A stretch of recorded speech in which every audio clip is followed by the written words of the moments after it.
Las Vegas, Nevada. It's the South Point Hotel and Casino 400 today. Check out this Brendan Gaughan Xfinity Series show car right here.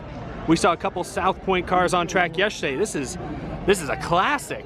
We're hanging out outside of the Speedway, still a few hours until green flag. The Cup Series playoffs continue today. Drive carefully. Doesn't this sign know it's the NASCAR playoffs? Nobody's careful this time of year. Ooh, Ford's got the all-new Ford F-150 NASCAR race truck out here on display. I love this wrap. Doesn't matter if it's the next gen or the next gen for the trucks, I guess. This blue scheme just looks really clean, really sharp. Toyota revealed the Tundra earlier this weekend at the racetrack, but Ford earlier this week was the first to reveal their all-new truck. It looks pretty nice. Really, the only difference is the body, I believe. It's just a different style body. We'll look at the front end again. Yeah, the look of the front end, the grille, I guess you could say, that's the biggest difference from the current Camping World trucks for the Ford to the 2022 version, apparently. Pretty dang cool to see that. We've got infield access today, so we'll be going inside the Neon Garage shortly, but for now, hanging out outside all the displays. Ford, Toyota, Chevy, all the merch haulers are out here. Ooh-wee, look at this long line of fans, and it just keeps on going back. I think this is the line to get into the Neon Garage, which is just opened to the public. Wow. But speaking of the merch haulers, of course, they're here in all of their typical glory, the Hendrick and Chevrolet teams. It's pretty cool to see how many new Larson items, hats, shirts they have. Beginning of the year, all they really had was like that blue shirt, I think. Now they've got a good number of variants and different hats and such. It feels like every week I see more and more Kyle Larson shirts and merchandise out in the wild. The Stewart Haas Racing hauler is popping. Oh, can you see in there? They've already got some Kevin Harvick Subway merchandise. Oh, that was quick.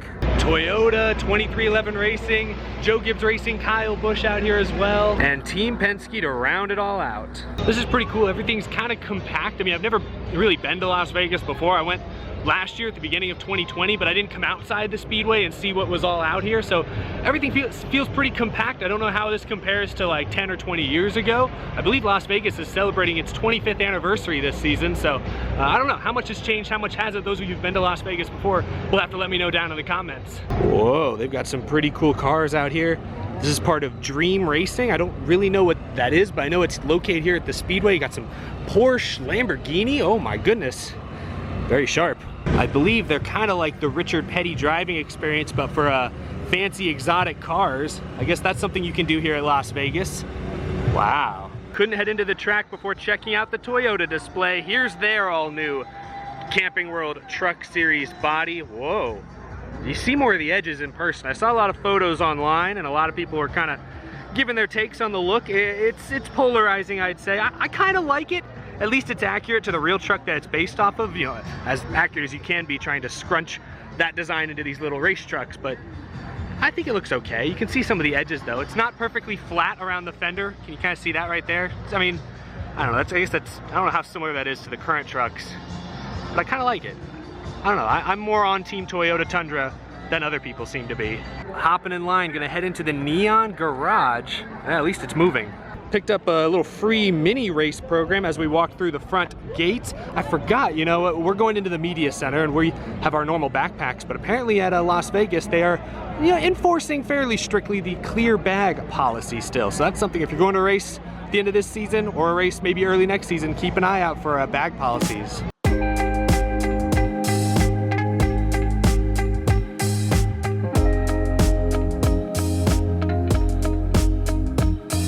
Walk out of the tunnel and immediately there's Alex Bowman signing for fans as he heads into, I guess he's heading into the media center.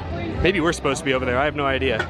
Either way, welcome folks to the famous Neon Garage. You know, a lot of racetracks like Daytona, Talladega, Phoenix recently have upgraded their infield garage experiences, but Las Vegas was one of the first. This has been around for, I don't know, like 15 years, and it's still one of the best infield garage experiences I've seen at a NASCAR track. So we're gonna look around. There's a lot of fans, as you can see. There's live music, drivers occasionally popping up, so you gotta keep your eyes peeled. There's also death-defying stunts. Oh my goodness.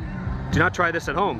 The frame rate on my camera can't keep up with these RPMs. Oh man. One of the coolest elements of the Neon Garage are these little peek-in windows where you can check in on your favorite driver's car. Like here's Ross Chastain.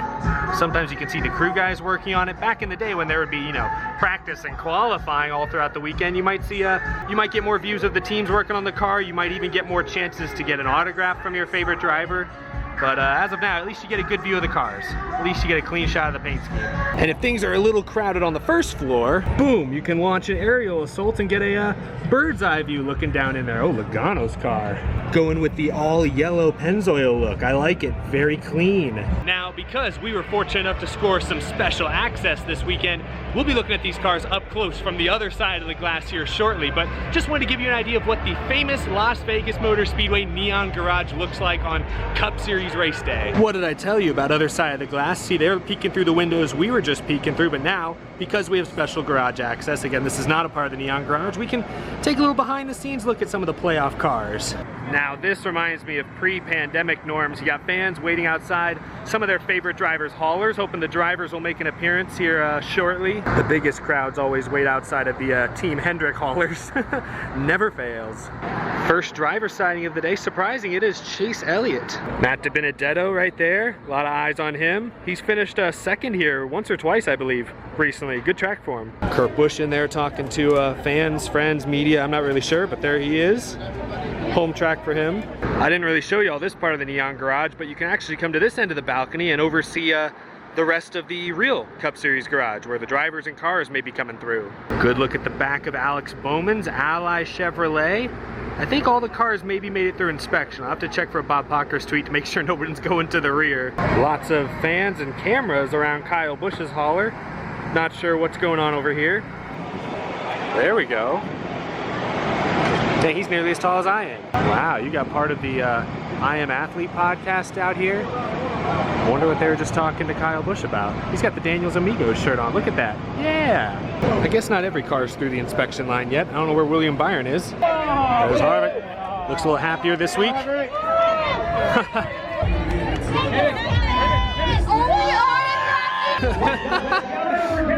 That's rare when I see Harvick stop to sign something, so that's exciting.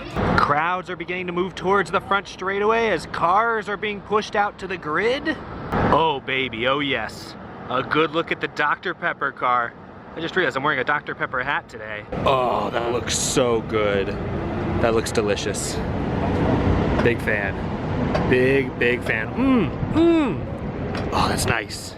Yeah, I totally forgot I'm wearing the retro Dr. Pepper hat. New purple look for Chris Buescher's car this week. We'll follow them out onto the grid here.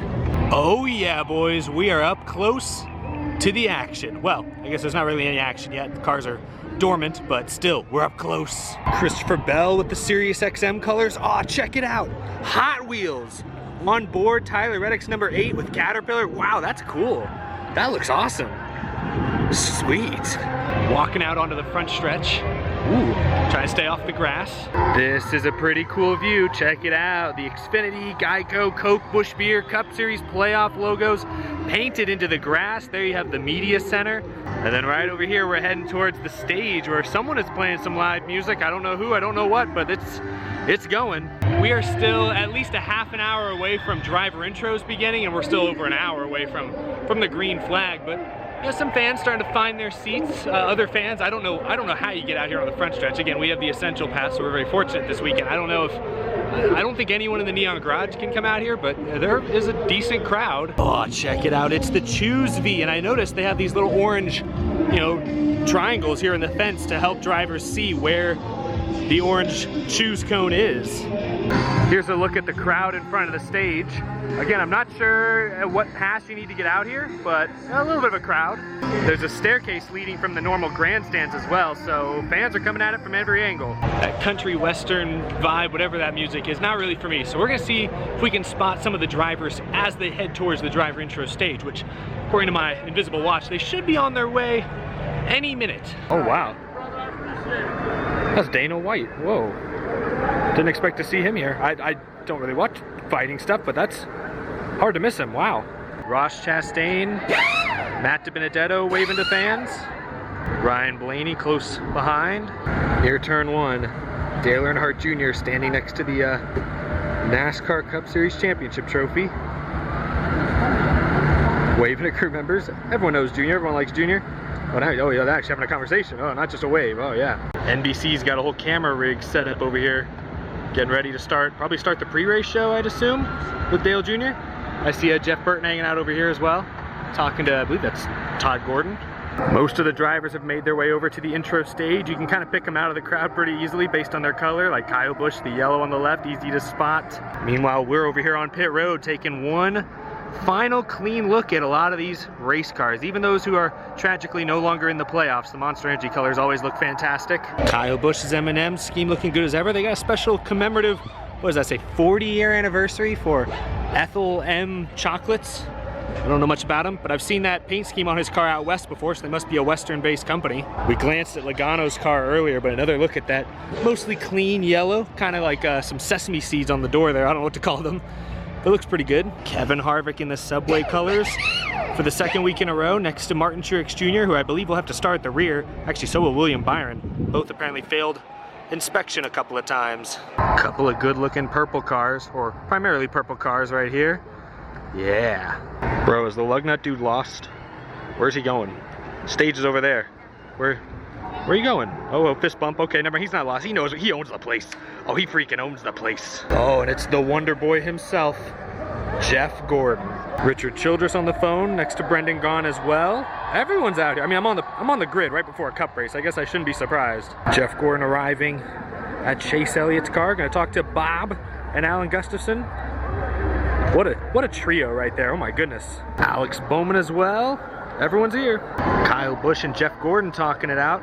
Not sure what they're talking about. A lot of hand motion, so probably a racing conversation. Coach Joe Gibbs talking with Denny Hamlin before the race begins. Harvick's had some pretty interesting quotes today.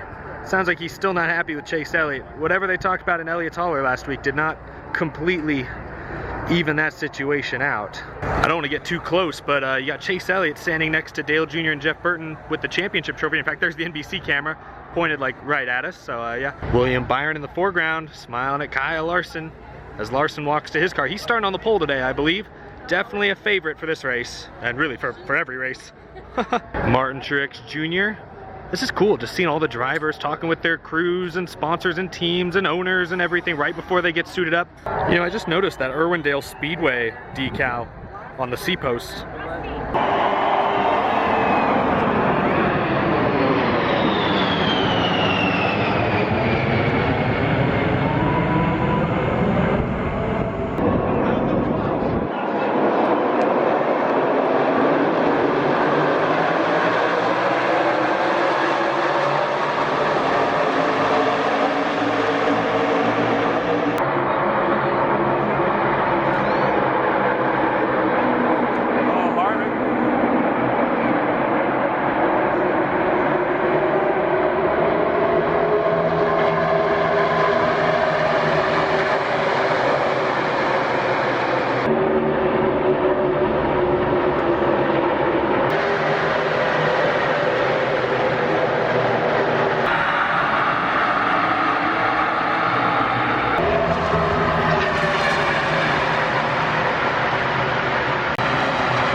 Hey y'all, it's the next morning. I totally forgot to film an outro, an epilogue to the video. I was busy trying to film it out of the groove and edit it afterwards, of course, but it was a good time out at Las Vegas. You've already heard my post-race reaction. Race was not particularly great, but we had a good roll of, you know, great Bristol, great Darlington, great Daytona. We've had a good few races the last few weeks that, not shocked that Las Vegas, a mile and a half, would turn out to be a little lackluster, but it was a great time. Las Vegas is still a great facility. It's a shame that the racing product was not as good as I think the overall facility was. It didn't quite match the track itself, but it is what it is. I had a great time. Thanks again to NASCAR and Las Vegas Motor Speedway for letting me come out and shoot and kind of give you all a behind the scenes tour of what a NASCAR Cup Series playoff weekend or race day looks like at the Las Vegas Motor Speedway. Neon Garage is fantastic, and I hope the access continues next year with maybe some practice and qualifying coming back a little bit. Might even be a little added value that's sort of been taken away in the last year or two because of the pandemic. So fingers crossed, but thank you all for watching. We'll be back at it with some normal Out of the Groove episodes here very, very soon. Thanks for watching. Thanks for the support.